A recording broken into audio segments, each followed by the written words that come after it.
सो है गाइस, आज हम पढ़ने वाले हैं क्लास 6 चैप्टर 1 क्या कब कहाँ और कैसे।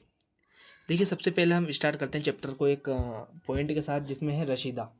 रशीदा का सवाल है गाइस कि रशीदा बैठी एक अखबार पढ़ रही थी। अचानक उसकी नगाह एक सुर्खी पर पड़ती है 100 साल पहले।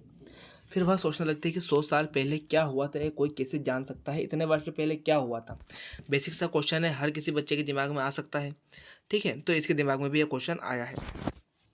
अब कैसे पता लगाए यह जानने के लिए कि कल क्या हुआ था, तुम रेडियो सुन सकते हो, ठीक है, टेलीविज़न देख सकते हो या फिर अखबार पढ़ सकते हो। 1 साल पहले क्या हुआ था उसको जानने के लिए तुम ऐसे किसी व्यक्ति से बात कर सकते हो जिसे उस समय की स्मृति यानी याद हो। ठीक है, लेकिन 100 साल पहले क्या हुआ था, 500 साल पहले क्या हुआ था, इसका पता हम कैसे लगा सकते हैं, क्योंकि ना ही उस समय का कोई व्यक्ति अभी बचा है और ना ही उस समय का कोई न्यूज़पेपर आता होगा। ठीक है, तो अतीत के बारे में बहुत कुछ जाना जा सकता है, जैसे लोग क्या खाते थे, कैसे रहते थे, किस तरह के घरों में रहते थे और क्या पहनते थे। ठीक है, वहाँ के जो वर्ण थे जैसे पशुपालक, कृषक, शासक, व्यापारी, पुरोहित, शिल्पकार, कलाकार, संगीतकार आदि के बारे में जानकारी कैसे प्राप्त हो सकती है। यही ना हम यह भी पता कर सकते हैं कि उस समय बच्चे कौन से खेल खेलते थे, क्या कहानियाँ सुना करते थे, कौन से नाटक देखा करते थे या फिर कौन से गीत गाए थे। ठीक है, लोग कहाँ रहते थे। देखिए, कई लाख वर्ष पहले जो लोग रहते थे वो रहते थे नदियों के किनारे। ठीक है, नदियों के किनारे रहने का एक रीज़न था कि जो उन्हें पानी भी भरपूर मात्रा में मिल सकता था, खेती के लिए भी उन्हें पानी मिल सकता था, जीवन यापन के लिए भी उन्हें पानी मिल सकता था। तो जो नदियों के किनारे जो मृदा और जो तापमान होता था वो बहुत ही अनुकूलतम वायु तापमान होता था, जिसके कारण नदियों के किनारे बसावट ज़्यादा हुई। गंगा, नर्मदा जैसी जो नदियाँ हैं, ठीक है, यमुना, इन नदियों के किनारे जो है बसावट ज़्यादा होती थी, क्योंकि बड़ी नदियाँ थी और इनके किनारे ही सभ्यताएं फलती फूलती थी। तो कई लाख वर्ष पहले लोग नर्मदा नदी के तट पर रहे हैं। यहाँ रहने वाले आरंभिक लोगों में से कुछ कुशल संग्राहक थे। देखिए, संग्राहक जैसे मान लीजिए आप शिकारी लोग जो होते हैं, जो चीज़ों को इकट्ठा करके अपने पूरे कबीले में बांटते हैं, उन्हें हम संग्राहक बोलते हैं। आसपास के जंगलों की विशाल संपदा से परिचित थे। जड़, फल तथा जंगल के अन्य उत्पादों को यहीं से संग्रह किया करते थे, जानवरों को आखेट भी करते थे। ठीक है, अब उत्तर पश्चिम की सुलेमान किरथर पहाड़ियाँ, सुलेमान और किरथर की पहाड़ियाँ देखिए। यहाँ पर आप मैप ये पूरा आप देख सकते हैं। यहाँ पर उसमें आप आधुनिक पाकिस्तान में ही सुलेमान किरथर की पहाड़ियाँ आज भी है। ठीक है, यहीं पर जो है लगभग 8,000 वर्ष पूर्व खेती का जो है एक बोल सकते हैं हम कि यहाँ यहीं पर खेती स्टार्ट हुई थी, आरंभ हुई थी। गेहूँ तथा जौ जैसी फसलों को उपजाना आरंभ किया था। भेड़, बकरी, गाय, बैल जैसे पशुओं को पालतू बनाना शुरू किया था। उत्तर में गारो की पहाड़ियाँ, मध्य भारत में विंध्य की पहाड़ियाँ का पता लगाओ। देखिए, उत्तर भारत में गारो और जो है विंध्य की पहाड़ियाँ यहाँ पर है। इन सब में कुछ अन्य ऐसे क्षेत्र थे जहाँ कृषि का विकास हुआ। सबसे पहले चावल उपजाया गया। वे स्थान विंध्य के उत्तर में स्थित थे। ठीक है, विंध्य के उत्तर में स्थित ये यहाँ पर, यहीं पर जो है चावल उपजाया गया था, विंध्य के उत्तर में। ठीक है, मानचित्र पर सिद्धू तथा इसकी सहायक नदियों का पता लगाओ। प्रयास करो कि सहायक नदियाँ उन्हें कहते हैं जो एक बड़ी नदी में मिल जाती है। जैसे मान लीजिए यह बड़ी नदी आ रही है, इसके आसपास इधर जो नदियाँ मिल रही है इसमें, ठीक है, यह क्या हुआ, इसकी यह सहायक नदियाँ हैं। छोटी नदियों को हम सहायक नदियाँ ही बोलते हैं। ठीक है, 4700 वर्ष पूर्व इन्हीं नदियों के किनारे जो है कुछ आरंभिक नगर फले फूले। गंगा व इसकी सहायक नदियों के किनारे समुद्र तटवर्ती इलाकों में नगरों का विकास लगभग 2500 वर्ष पूर्व हुआ। गंगा व इसकी सहायक नदी सोन का पता लगाओ। गंगा के दक्षिण में नदियों के, देखो इस मैप में आप सभी नदियों का पता लगा सकते हो। ठीक है, गंगा के आसपास से नदी उसकी सोन है। गंगा के दक्षिण में नदियों के आसपास का क्षेत्र प्राचीन काल में मगध के नाम से जाना जाता। देखिए, आधुनिक जो गंगा नदी है, जैसे मान लीजिए यहाँ पर सोन नदी कहाँ पर है आपकी, यह जो गंगा नदी है, यहाँ पर जो साम्राज्य था उसे हम बोलते थे मगध साम्राज्य। क्या बोला जाता था? मगध साम्राज्य। ठीक है, यह जो नदी है उसे हम बोलते थे मगध साम्राज्य। इसके आसपास का जो क्षेत्र है उसे हम क्या बोलते थे? मगध साम्राज्य। और मगध साम्राज्य वर्तमान में बहुत शक्तिशाली साम्राज्य था उस वक्त का। ठीक है, इसके साथ साथ बहुत शक्तिशाली, तो उन्होंने एक विशाल राज्य स्थापित किया। देश के अन्य हिस्सों में भी ऐसे राज्य की स्थापना की और बाद में इसी राज्य का विलय जो है मौर्य साम्राज्य में हो चुका था। ठीक है, लोगों ने सदैव उपमहाद्वीप के एक हिस्से से दूसरे हिस्से तक यात्रा की। देखिए, यात्रा करने का कभी कभी हिमालय जैसे ऊंचे पर्वतों, पहाड़ियों, रेगिस्तान, नदियों तथा समुद्र के कारण यात्रा जोखिम भरी होती थी। फिर भी वे यात्रा उनके लिए असंभव नहीं थी। देखिए, आप देखेंगे तो प्राचीन काल में भी लोग यात्रा करते थे। ऐसा नहीं है कि यात्रा अभी स्टार्ट हुई है। अभी यात्राओं का स्वरूप बदल चुका है। ठीक है, पहले लोगों को यात्रा करने में काफ़ी कठिनाई होती थी, क्योंकि पहले पानी से और जहाज़ों से यात्रा होती थी और बैलगाड़ी वगैरह चलती थी। लेकिन अभी जो है यात्रा का स्वरूप एकदम चेंज हो चुका है। अब लोग पलक झपकते से ही बिल्कुल एक स्थान से दूसरे स्थान तक पहुंच जाते हैं। आप देखते हो ना कि 8 घंटे में आप विदेश में पहुंच रहे हैं। पहले वही यात्रा 4-4 6-6 महीने में होती थी। तो यहाँ पर यात्रा का स्वरूप बदला है। यात्रा अभी भी होती है, उस समय भी होती थी। ठीक है, कभी कभी लोग काम की तलाश में जाते थे, तो कभी सेनाएं जाती थी दूसरे क्षेत्रों में विजय के लिए, तो कभी धार्मिक गुरु जाते थे, है ना, तो कभी व्यापारी जाते थे। यहाँ पर सभी के बारे में बताया गया है। कुछ लोग नए रोचक स्थानों को खोजने के लिए आते थे। वास्को डी गामा जब भारत आया था, चाहे वो हैंसांग हो, चाहे वो फाइयान हो, ये सभी भारत यात्रा पर आए नहीं थे, ये सब रास्ते में चले थे। चलते चलते धीरे धीरे यह आए। ठीक है, अब लोग यात्राएं क्यों करते थे? ठीक है, एक बार फिर से मानचित्र एक को देखें। पहाड़ियाँ, पर्वत, समुद्र इस उपमहाद्वीप की प्राकृतिक सीमा का निर्माण करते हैं। हालांकि लोगों के लिए इन सीमाओं को पार करना आसान नहीं था। जिन्होंने ऐसा चाहा वे ऐसा कर सके, वे पर्वतों की ऊंचाई को छू सके, गहरे समुद्र को पार कर सके। उपमहाद्वीप के बाहर भी से भी कुछ लोग यहाँ आए और यही बस गए। लोगों के इस आवागमन ने हमारी संस्कृति परंपराओं को समृद्ध किया। कई सौ वर्षों से लोग पत्थर को तराशने, संगीत रचने, यहाँ तक कि भोजन बनाने के नए तरीके के बारे में एक दूसरे के विचारों को अपनाते रहे थे। ठीक है, देखिए यहाँ पर यही बताया गया है कि लोग यात्रा क्यों करते थे। और देखिए, यात्रा करने का एक मकसद ये होता है कि आप जैसे जैसे बाहर जाएंगे तो वहाँ की संस्कृति आप अपनाएंगे। ठीक है, पहले जो भारत का पहनावा था वो अलग था। जैसे अंग्रेज आए, अंग्रेजों के बाद पहनावा अलग हो चुका था, तो ऐसे ही वहाँ की संस्कृति, शिक्षा आदि को आपने अपनाया है। अपने यहाँ की शिक्षा संस्कृति को अंग्रेजों ने अपनाया है।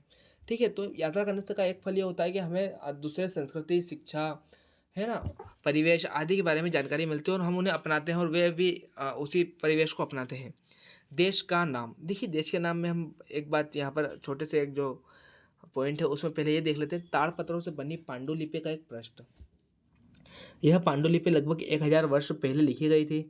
किताब बनाने के लिए ताड़ के पत्तों को काटकर उसके अलग अलग हिस्सों को एक साथ बांध दिया जाता है। जो भुर्ज पेड़ की छाल से बने एक ऐसे ही पांडुलिपि को तुम यहाँ देख सकते हो। देखिए, इसमें लिखा है वो भाषा पढ़ी नहीं जा सकी अभी, लेकिन यह सिंधु सभ्यता की भाषा है। ठीक है, तो यहाँ पर जो ये छाल है वो पेड़ की छाल है। ठीक है, आपने देख सकते हो ये पेड़ की छाल है। ये ना है कोई कागज़ है, ना ही किताब का कोई पेज है, ये पेड़ की छाल है, उस छाल पे लिखते थे। ठीक है, तो कागज़ तो बाद में चाइना ने बनाया है, लेकिन पहले पेड़ की छाल पे लिखते थे। देश का नाम, देखिए प्राय इंडिया तथा भारत जैसे नामों का प्रयोग करते थे, लेकिन इंडिया शब्द इंडस से निकला है, जो सिंधु नदी है उससे निकला है। ठीक है, अपने एटलस में ईरान और यूनान का पता लगाओ। लगभग 2500 वर्ष पूर्व उत्तर पश्चिम की ओर से आने वाली ईरानियों और यूनानियों ने सिंधु को हिंदोस तथा इंदोस और इस नदी के पूर्व में स्थित भूमि प्रदेश को इंडिया कहा है। देखिए, उन्हें सिंधु नदी का नाम लेते नहीं आता, तो इंडस का नाम लेते भी उन्हें नहीं आता, तो वो इंडस को क्या बोलते थे? हिंदोस, हिंदोस। तो वैसे ही नाम निकला यहाँ पे हिंदुस्तान। ठीक है, हिंदुस्तान ईरानियों और यूनानियों ने नाम रखा था। ठीक है, भारत का प्राचीन नाम था आर्यवर्त। आर्यवर्त के बाद भारत नाम रखा। ठीक है, भारत के बाद इंडस नदी के किनारे पे स्थित है। ये इंडस नदी के जो है पास में स्थित है। तो जो ईरानी और यूनानी जब आए तो उन्हें इंडस बोलते भी नहीं आया, ना ही सिद्धू बोलता है। उन्होंने क्या बोला? हिंडोस या इंदोस। तो जो इधर का जो भूमि थी उसे हम क्या बोलते हैं? हिंदुस्तान, इंडोस्तान बोलते हो, इंडोस्तान। ठीक है, तो हिंदुस्तान को इंडोस्तान बोलते हो। इस समय का उल्लेख संस्कृत के आरंभिक लगभग 3500 वर्ष पुराने ऋग्वेद में मिलता है। बाद में इसका प्रयोग देश के लिए होने लगा। अतीत के बारे में हम कैसे जानें? देखिए, अतीत की जानकारी हम कई तरह से प्राप्त कर सकते हैं। इनमें से एक तरीका है अतीत में लिखी गई पुस्तकों को ढूंढना और पढ़ना। यह पुस्तकें हाथ से लिखी होने के कारण पांडुलिपि कही जाती है। अंग्रेजी में पांडुलिपि को मेन्यूस्क्रिप्ट कहा जाता था, जो कि लैटिन शब्द मेनू, जिसका अर्थ है हाथ से निकला है। देखिए, मेनू का अर्थ होता है हाथ से लिखी, हाथ से लिखी हुई। स्क्रिप्ट मतलब तो आपको याद है कि पूरी स्क्रिप्ट होती है एक जो लिखी होती है। मेन्यू का अर्थ होता है हाथ से लिखी हुई स्क्रिप्ट को मेन्यू स्क्रिप्ट बोला जाता है। पांडुलिपि प्राय ताड़पत्र और हिमालय क्षेत्र में उगने वाले भुर्ज नामक पेड़ की छाल से तैयार भोजपत्र पर लिखी मिलती है। ठीक है, इतने वर्षों में इनसे कई पांडुलिपियों को कीड़ों ने खा लिया। देखिए, ऐसा नहीं हो सकता कि आप 500 से 1000 साल पहले की जो पांडुलिपियाँ है वो सुरक्षित ही हो। ठीक है, कई युद्ध हुए। आपने एक बात सुनी होगी कि अकबर की जो कब्र है उसमें से भी जाटों का जब विद्रोह हुआ था तो अकबर की लाश को निकाल के जलाकर बाहर कर दिया था। तो फिर ये तो पांडुलिपियाँ हैं। ठीक है, जब पूरी कब्र को खोद के बाहर निकाल के जला सकते हैं तो ये पांडुलिपियाँ हैं। ठीक है, फिर भी ऐसी कई पांडुलिपियाँ आज भी उपलब्ध है। प्राय ये पांडुलिपियाँ मंदिरों, विहारों में प्राप्त होती है। इन पुस्तकों में धार्मिक मान्यताओं, व्यवहारों में राजाओं के जीवन, औषधियों तथा विज्ञान आदि सभी प्रकार के विषयों की चर्चा मिलती है। इनके अतिरिक्त हमारे यहाँ महाकाव्य, कविता, नाटक भी है। इसमें कई संस्कृत में लिखे हुए मिलते हैं, जबकि अन्य प्राकृत और तमिल। देखिए पहले जो भाषा चलती थी वह हिंदी नहीं थी। अभी बता देता हूँ मैं आप सभी को। पहले एक थी संस्कृत। संस्कृत के बाद जो भाषा है वो प्राकृत, पाली, तमिल, ये जो भाषा होती थी इनमें लिखा जाता था। तो प्राय जो पांडुलिपियाँ होती है वे मंदिरों में धार्मिक राजाओं के जीवन के बारे में, औषधि तथा विज्ञान आदि के सभी विषयों की चर्चा मिलती है। देखिए पांडुलिपियों में जो होती है वो क्या मिलता है कि राजाओं ने कौन सी बैटल जीती थी, राजाओं ने कितने पुत्र थे, क्या क्या इन्होंने बनवाया था, ठीक है, सारे के सारे इसमें मिलते हैं। इन अभिलेखों का अध्ययन कर सकते हैं। ऐसे लेख पत्थर धातु जैसे अपेक्षाकृत कठोर सतहों पर उत्कीर्ण किए गए हैं। कभी कभी शासक अथवा अन्य लोग अपने आदेशों को इस तरह से उत्कीर्ण करवाते थे। देखिए ये जो शिलालेख है, मतलब एक शिला होती है, शिला मतलब पत्थर होता है, पत्थरों पर जो लिखवाता है उसे शिलालेख बोले जाते थे। तो ये जो आप देख रहे हैं ये पूरा शिलालेख है, ठीक है। शिलालेख जो है प्राय राजा लोग और अन्य लोग भी लिखवाते हैं। और आज भी हम शिलालेख, आज हमें ताड़पत्र नहीं मिलेंगे, लेकिन मैन्यूस्क्रिप्ट आज हमें नहीं मिलेगी, लेकिन शिलालेख आज भी मिलते हैं। आप देखोगे मंदिरों पे, आप देखोगे तो आज पत्थरों पे नहीं लिखवाता, टाइल्स जो होती है, आप घर के बाहर जो नाम होते हैं उसमें आप देखोगे तो यह एक तरीके से शिलालेख का ही पार्ट है। उन्हें देख सकते हैं, पढ़ सकते हैं, पालन कर सकते हैं। कुछ अन्य प्रकार अभिलेख भी मिलते हैं जिनमें राजा और रानियों सहित अन्य स्त्री पुरुषों ने भी अपने कार्यों के विवरण उत्कीर्ण करवाए हैं। उदाहरण के लिए प्राय शासक लड़ाइयों में अर्जित विजयों का लेखा जोखा रखते थे। देखिए विजयों का लेखा जोखा, क्या जीता क्या हारा, ठीक है। क्या तुम बता सकते हो कठोर सतह पर लेख लिखवाने के लिए लोग के क्या लाभ थे ऐसा करना। देखिए सबसे पहले लाभ की अगर हम बात करें तो यह आसानी से मिट नहीं सकते थे, ना ही खराब हो सकते थे, ना ही इनको कीड़े खा सकते थे, ठीक है।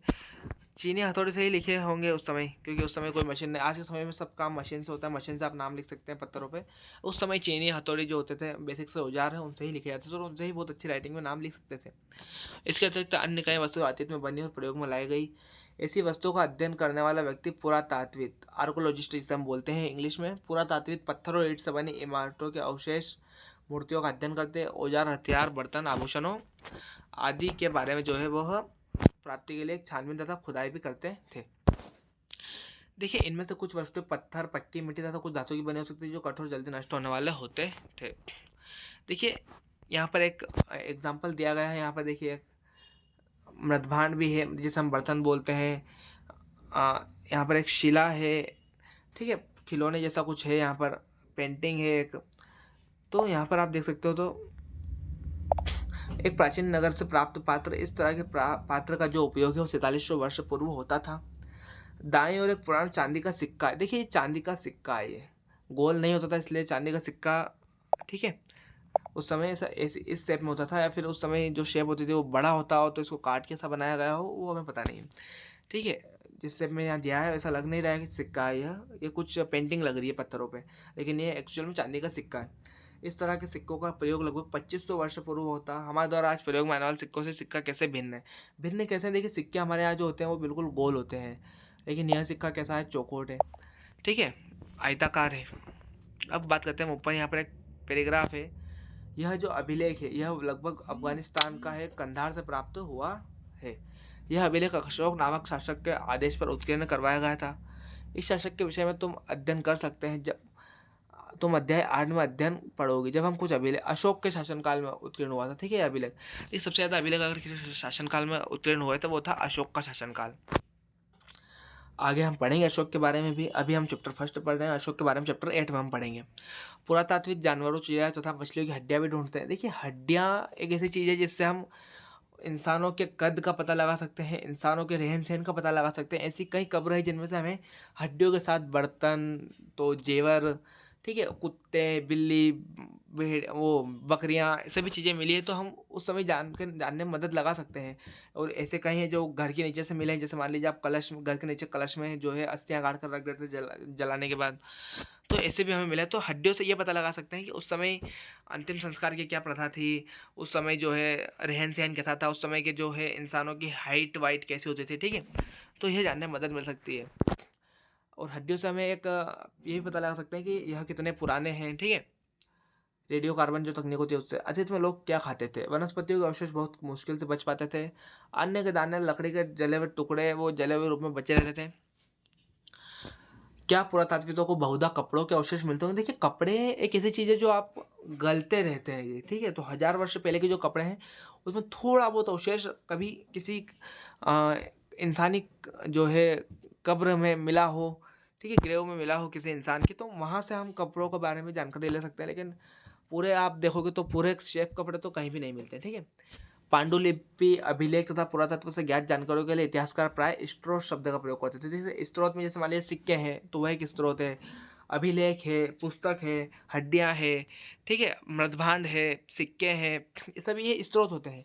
इतिहासकार उन्हें कहते हैं जो अतीत का अध्ययन करते हैं। स्त्रोत के प्राप्त होते ही अतीत के बारे में पढ़ना बहुत रोचक हो जाता है। इन स्रोतों की सहायता से हम धीरे धीरे अतीत का पुनर्निर्माण कर जाते हैं। अतः इतिहासकार पुरातात्विक उन जासूसों की तरह जो इन सभी स्रोतों का प्रयोग सुराग के रूप में कर अतीत को जानने का प्रयास करते थे।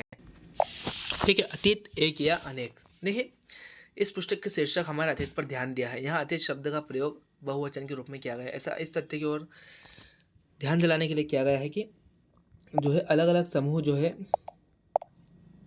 अलग अलग समूह के लोगों के लिए अतीत के अलग अलग मायने थे। उदाहरण के लिए पशुपालकों, कृषकों का जीवन राजा रानियों के जीवन से भिन्न होता था।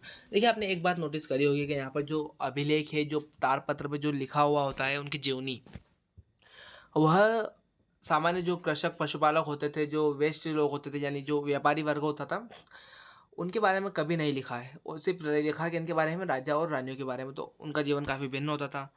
उस समय देश के अलग अलग हिस्सों में लोग अलग अलग व्यवहारों और रीति रिवाजों का पालन करते थे। उदाहरण के लिए अंडमान द्वीप के अधिकांश लोग अपना भोजन मछलियाँ पकड़कर, शिकार कर, फूल फल के संग्रह द्वारा प्राप्त करते थे। इसके ऊपर शहरों में रहने वाले लोग खाद्य आपूर्ति के लिए अन्य व्यक्तियों पर निर्भर होते थे। इस तरह के भेद अतीत में विद्यमान थे, ठीक है। आज अंडमान द्वीप के जो अधिकांश लोग, देखिए, अपना भोजन मछलियाँ पकड़कर, शिकार करके करते थे, लेकिन शहरों में लोग जो है खाद्य आपूर्ति के लिए अन्य व्यक्तियों पर निर्भर होते थे। इस तरह के भेद अतीत में भी मिलते हैं। इसका मतलब यह है कि मान लीजिए आप सोचे कि पहले भेदभाव नहीं होता था, पहले सभी समान होते थे, तो ऐसा नहीं है। आज के दौर में जितना समानता है पहले के दौर में इतनी नहीं थी। पहले के दौर में एक व्यवस्था थी जिसका नाम था वर्ण व्यवस्था, ठीक है, जिसके बारे में हम आगे पढ़ेंगे। वर्ण व्यवस्था में क्या होता था कि चार वर्ण होते थे, ठीक है, चार वर्ण होते थे वर्ण व्यवस्था में।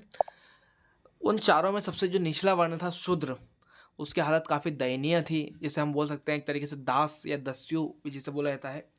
उसकी हालत इतनी दयनीय थी कि आप उससे हर काम करवा सकते थे, ठीक है। निचली जाति के जो लोग होते थे उनके साथ काफ़ी अन्याय हुआ है। लेकिन जैसे जैसे ज़माना आगे बढ़ा, जैसे जैसे सेंचुरी बीतती गई, जैसे जैसे सदियाँ बीतती गई, वैसे वैसे इन सभी के बारे में समानता आती गई। और आज हम देखेंगे तो बिल्कुल ये भेद खत्म ही हो चुका है, ठीक है। इसके अतिरिक्त एक अन्य तरह का भेद है। उस समय शासक अपनी विजयों का लेखा जोखा रखते थे।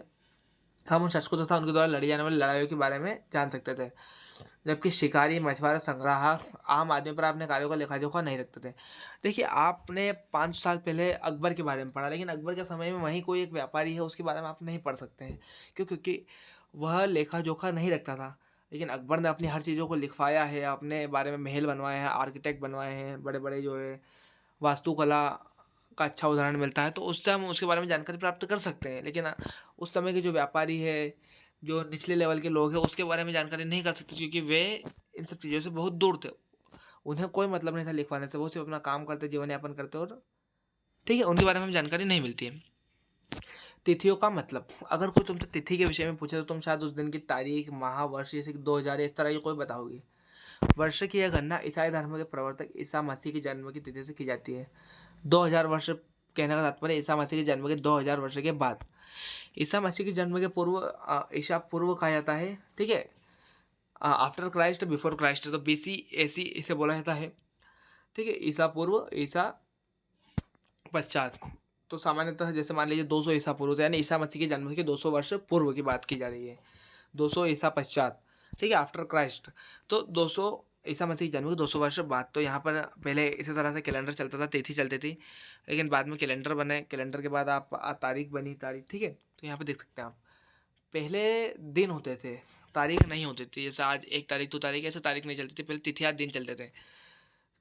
इस पुस्तक में हम 2000 को अपना आरंभिक बिंदु मानते हुए वर्तमान से पूर्व तिथियों का उल्लेख करेंगे। इतिहादी अंग्रेजी में इसे बीसी बोला जाता है, बिफोर क्राइस्ट, और इसे एडी बोला जाता है। एनो डोमिनी नामक 2 लैटिन शब्दों से बना, इसका तात्पर्य ईसा मसीह के जन्म के वर्ष से है। कभी कभी एडी की जगह जो है सीई तथा बीसी की जगह बीसीई का प्रयोग होता है। सीई अक्षरों का प्रयोग कॉमन एरा तथा बीसी का बिफोर कॉमन एरा के बारे में, एरा मतलब दौर, ठीक है। इन शब्दों का प्रयोग इसलिए करता है क्योंकि विश्व के अधिकांश देशों में इस कैलेंडर का प्रयोग सामान्य हो गया। भारत में तिथियों के रूप को प्रयोग लगभग 200 वर्ष पूर्व आरंभ हुआ। तो यहाँ पर देखिए जब देखिए पेंटिंग बनाई है यह अभिलेख पे हमें यही पेंटिंग मिलती है, कई तरह की पेंटिंग्स में हमें ये पेंटिंग मिलती हैं। आप भीमबेटका की पेंटिंग देखोगे, ठीक है, रॉक शेल्टर्स जो होते हैं वहाँ पर उसकी पेंटिंग देखो तो आपको चित्र मिलेंगे शिकार करते हुए, घोड़े पर जाते हुए, कुत्ते बिल्लियों के इनके चित्र मिलेंगे। जैसा कि हमने पहला अभिलेख कठोर शब्दों पर उत्कीर्ण करवाए थे, ठीक है, इनमें से कई अभिलेख कई 100 वर्ष पूर्व लिखे गए और लिपियों भाषा का प्रयोग हुआ उस समय के साथ अभिलेख में प्रयुक्त भाषा तथा लिपियों में बहुत बड़ा बदलाव आ चुका है। यह कैसे जान पाते हैं कि क्या लिखा? अज्ञात लिपियों का अर्थ निकलवाने की प्रक्रिया द्वारा लगाया सकता है।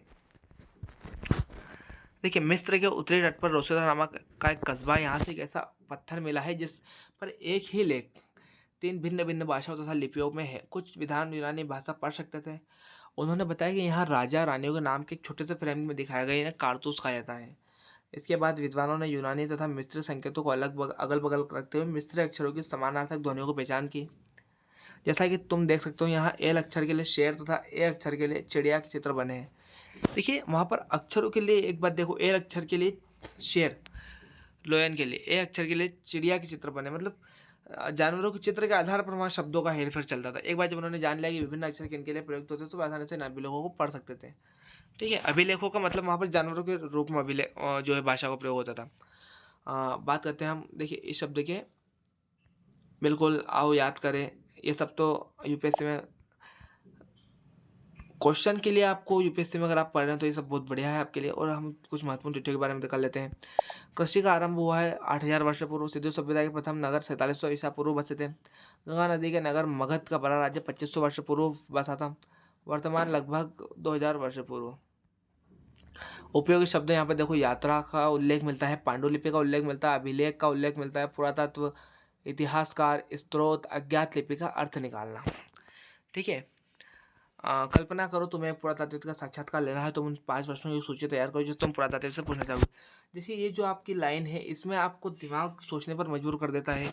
और आप अगर आप किसी कंपटीशन एग्जाम की तैयारी कर रहे हो तो आपको यह सोचना चाहिए आपको, ठीक है। आपको उनका साक्षात्कार लेना हो तो आप उनसे क्या प्रश्न पूछेंगे, ठीक है।